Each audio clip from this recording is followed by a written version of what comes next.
Row the boat? Nah. Throw them bones. You are Locked On Huskers, your daily podcast on the Nebraska Cornhuskers, part of the Locked On Podcast Network, your team every day. Hey, Husker Nation, it's DP, Derrick Pearson from 93.7 The Ticket in Lincoln, America.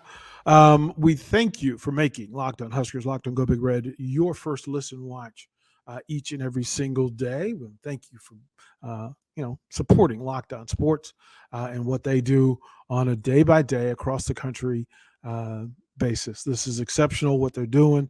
You probably want to check out some other things as well as going on. Thank the folks from BetOnline. I was just thinking about I was always a line guy. So what's the line? Right? What is this thing? But then you get into the odds of it, which is a different beast altogether. And then the props within this stuff allows you to engage at your level of knowledge, curiosity, and expectation. I can tell you, I was pretty active on it the last few weeks just because I wanted to be able to talk about it. And kudos. That's the easy thing I can tell you is kudos. Job well done, BetOnline and DP. Do me a favor if you would, please. A couple things I want you to take note of. One, please feel free to drop comments in the comment section. Whatever way you consume this podcast, whether it's Amazon or YouTube or whatever you want, whatever way you do it, drop us a comment and then subscribe to it so that you get the regular content and the regular information. It'll put you ahead of the masses for sure. But I think it's just it allows you to cleanse the Husker palate and restart your day. And I think it's a pretty good way to go about business. The lead story for me is whether Casey Thompson starts this game for Nebraska against Minnesota. The injury was enough that he had numbness in his throwing hand, and a choice was made, and that's as simple as that gets. It's my hope that he plays because I think he has an opportunity to have a big day against Minnesota. I think it's a big day. It's a big opportunity. But we will see as the week develops and as things move forward. Let's see how that plays out. To hear the coaching staff talk about the adjustments that they made and the adjustments that they could make. And I'm not a member of the media that wants to question coaching decisions. I don't go to practice every day. When I do go, it's the tail end or maybe I catch a piece of it. So I don't have nearly as much information as the coaches who spend the bulk of their day evaluating talent, working around talent, assessing the moods and the chemistry of the team. I'm not around it enough to know what the working relationship is between the coordinators and the assistants or the coordinators and the head coach. They seem to have a pretty good relationship and how they're going to do business going forward. As you head into an important week, again, this is another important week. And Husker fans, you're familiar with this. You're familiar with this. These big weeks line up and they stack up one at a time. But let me focus here for a minute. Let's get locked in. If you are, I'll speak from my sense. As an athlete, as a coach, as a media person, I can only focus on, in order to do the job right, I can only focus on the next thing. So when I'm coaching at practice, I'm not looking 3 weeks down the line. I'm not looking at the next scouting report. I'm not listening to conversation about other stuff. I'm just not. Most of the athletics that I knew, if they caught me talking about down the road, they would say, wait a minute, we're paying you this week. Like the mission and the job is this week. The focus is this week. And if you're lining up against somebody that's had recent success against your program, you don't need additional motivation to turn people's focus towards your next opponent. Now, on Monday and Tuesday at Memorial Stadium and at practice, guess what? The opponent wears Nebraska colors. Like when they sat and watched film, they aren't looking at their opponents. They're looking at themselves. What can I do? What can we do? What could we have done better? What honesty needs to be put in play? What help do I need in getting better and getting good enough for us to get wins? You know how I know the game matters? Because, like, tickets sold out.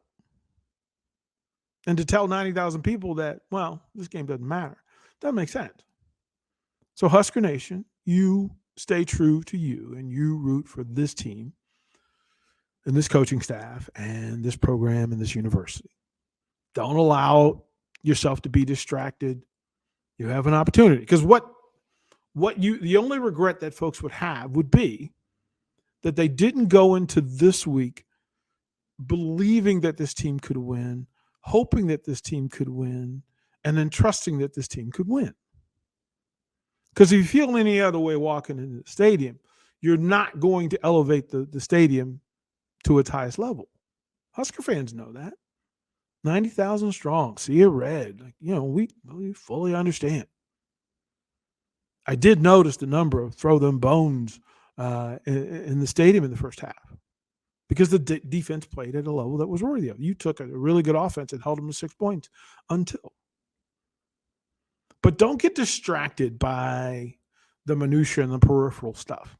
Don't do it. Give yourself a break. Allow yourself to be a fan. Allow yourself to love what you say you love and who you say you love. Don't allow anybody to take that away from you. Just don't do it. Because there's some really good young people on this roster, on this team. Look, Trey Palmer is having an exceptional season. Still is, even after an off Saturday. Casey Thompson's having a real look. We got the leader we thought we needed. We know that Vokalek is a top level tight end when we get him to work, and we now have an understanding that Chancellor Brewington can be a problem in the Big Ten if we can figure out how to get him the ball. Anthony Grant has surpassed expectation. I don't think anybody walked in the door and go, okay, this kid's going to take over the number one job and just hold it down. I'll say this for this week and as practice develops. In a physical game, after a physical game with Illinois, today and tomorrow require some recovery. You were in a brawl. This Husker team was in a brawl. They threw bodies. They got bodies thrown at them. They played with emotion, which makes you expend more energy. They provided resistance. They broke through resistance. Like, there are a lot of things in play. So those days off after that sort of thing, I'm just going to let you know, it ain't easy. It ain't easy. I want to see what happens with the big boys up front offensively. I want to see if there are any changes that are going to be made. I want to see what competition brings to the table. Let's see. Let's see what's brought to the table. And then competition. Real, full competition.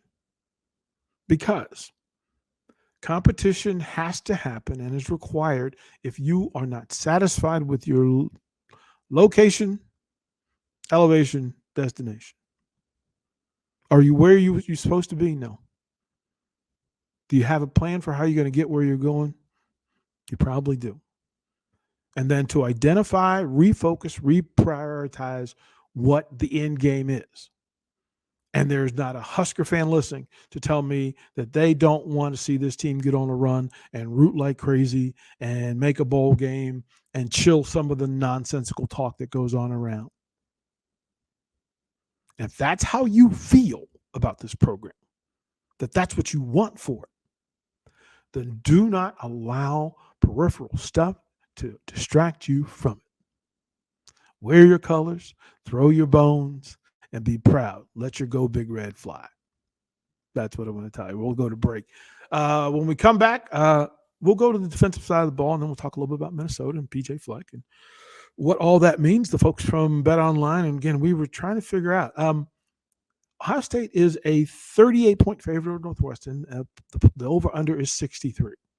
Leave in the comments whether you think that's good or not. And then also leave in the comments. Nebraska is an 11-point underdog with the over-under 47. Leave in the comments what your thoughts are on those. And then like, subscribe, share, get the alerts, all of that. Please, for the folks on Locked On Huskers and Locked On Go Big Red.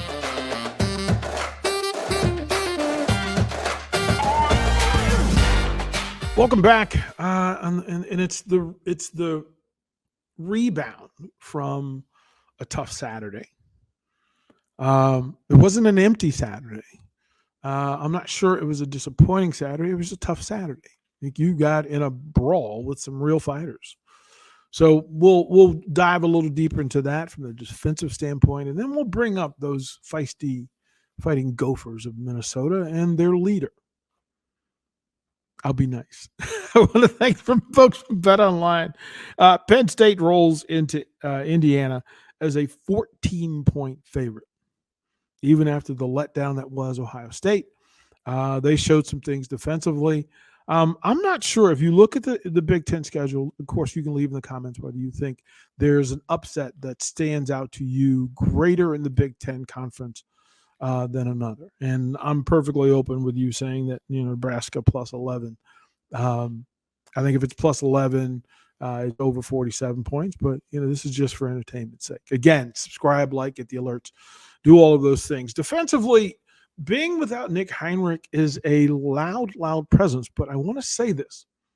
For 2 quarters of football, they fit gaps and had run fits that were at a pretty good level. They rallied to the ball. They got runners to the ground. For whatever Chase Brown's great numbers were, he didn't start well against this defense. Chris Kolarvik and his fit was exceptional. He took on a lot of big, bad Illinois dudes to free up Reimers and the safeties to make plays. That's exceptional. Colton Feast and Ty Robinson actually readjusted themselves at halftime and did a pretty good job of staying balanced and staying flat down the line defensively, not allowing their name and numbers to be turned towards the sidelines, and giving the speed guys behind them a chance to make plays. Look, the rub route, little drag route to Juice Williams. 2 defenders got caught in the wash, right? So he started out on the right, had a receiver come down and set a mesh. He set a really good mesh and took out 2 defenders at the same time. Linebackers were preoccupied on the wide field side of the field, and Juice doesn't take long to get it going. And once he got the catch, he got his eyes vertical, and it was a tough play. So 40-plus yards for that. But that should have been the one and done. Look, they still rallied and put some hits on Juice Williams. They still rallied and put some hits on Chase Brown. But where the team had issue was not getting full pressure on Tommy DeVito. Tommy DeVito had the best game that he's probably had since I've seen him in his Syracuse days. And that's no excuse. There's no excuse. But young man balled. He balled out. And they put him in a system, put him in a set where, quite frankly, he made the easy throws. I don't think he had to make a tough throw all day.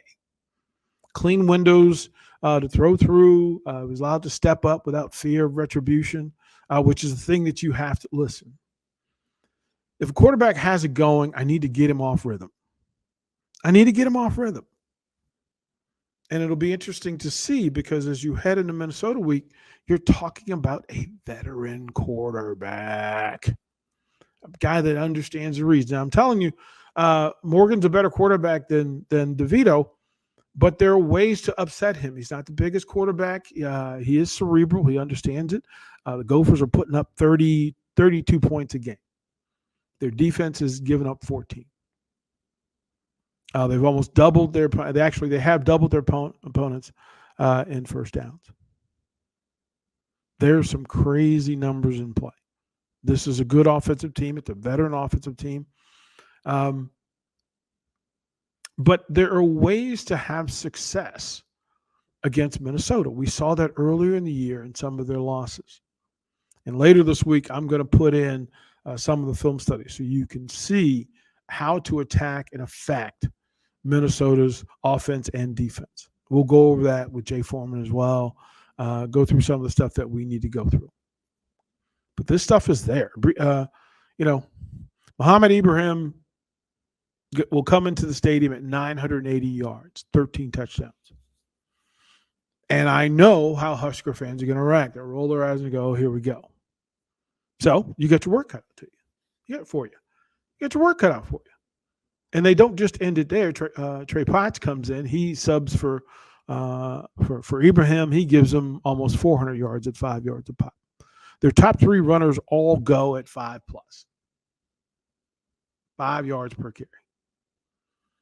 I don't think they have the best recruiting, the receiving core like they've had in the past. They're good.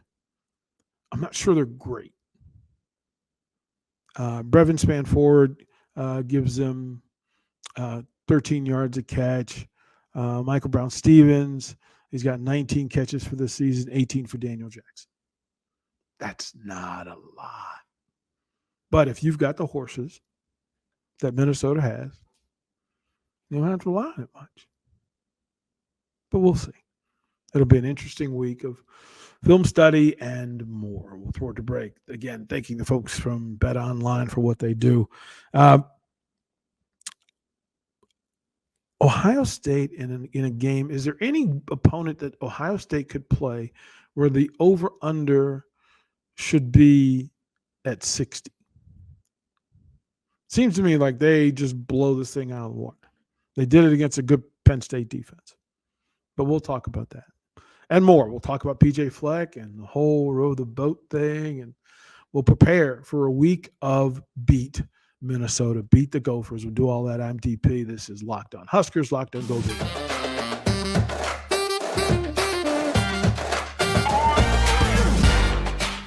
Welcome back. I'm DP. Lincoln, America, home of the Huskers, the Fighting Huskers of the University of Nebraska. I was trying to take the pulse of Husker Nation after the game, and it usually Husker Nation runs in thirds. People that are complete and absolute believers all the time. They're third of people who are pessimists and skeptics all the time. And then that middle third is where the spectrum kind of separates. And while wanting a win, I don't think they were willing to throw in the towel. That didn't seem to be the thing that goes. Again, the folks from BetOnline who allow us to do this each and every week. Penn State plus 14 in Bloomington with a 55 as the over-under. I'm more impressed by Penn State after the loss against Ohio State than I was going in. That's a really good football team. That's a really good football team, and they did their thing. Couple of questions for you as we plow through this week and we try to get answers. And as I say on this platform a lot, you can tell the state of a team and a program by the number of questions that you have about it. How many questions do you have? And again, feel free. You can put your questions in the comment section, and I'll take them forward into the next shows and get to them. And again, you guys have been really good in the comment section, so I greatly appreciate you guys. That's pretty awesome. In a short span, you guys have connected to the podcast and starting to do your thing. But the questions for me are, 1, the health of Casey Thompson. 2, the lineup of the Big Five up front offensively on the offensive line. The depth chart on the in the offensive receiver group, because you can't one receiver win in the Big Ten Conference. You need a gang. You need a group. If you allow one receiver to occupy 2 and 2.5 defenders, then somebody else has got to punish him. Now, that could be the running back game. That could be Anthony Grant. That could be Romeo Johnson. It could be Brody Belt. There's a lot of different things in place. For me, I'd be slightly curious if you could see Brody Belt running some of those routes out of the backfield as he did a year ago. On the defensive side, again, how healthy are the big guys up front? They put in a lot of work. There's a lot of bump and grind going on in that Illinois game. There's a lot that was in play. The linebacker group, when you're used to having deeper depth charts and more people to share reps with, how do you feel on a Tuesday after you had to face a run game that simply just fattened its neck and straightened its back and came at you? Same for the defensive backs, because they had to come up and fill the run game. Well, shout out to the defensive backs for the number of times they put their neck into this thing on Saturday and made tackles and bust through screen picks and that sort of thing. Kudos. Can you fix the special teams drama? We'd like Saturday requires a game where there are no special teams faux pas. You can't have it. You can't have those mess ups. And then, big question: what is the pulse and temperature of Husker Nation? Will you walk into the stadium believing? Do you walk into the stadium hoping? Will you walk into the stadium in doubt? It would be exceptional for the stadium to rock, make it difficult. I know how much a lot of you folks don't like PJ Fleck. Well, here's a chance. It's not only a matter of getting even, it's a chance to get right. My old buddy used to say, in sports, there's nothing wrong that a win won't cure. Well, Husker Nation, let's rally up. Let's get side by side. Let's clear our throat and get all the best voice that we can get. We'll show up, Memorial Stadium, in loudest voice possible, and support the squad. I thank you. I'm DP. This is Locked On Huskers, Locked On Go Big Red. This is the Locked On Sports Network, and the three words we love so much to close out, and I'd love to hear it all week long in the Haymarket: Go Big Red.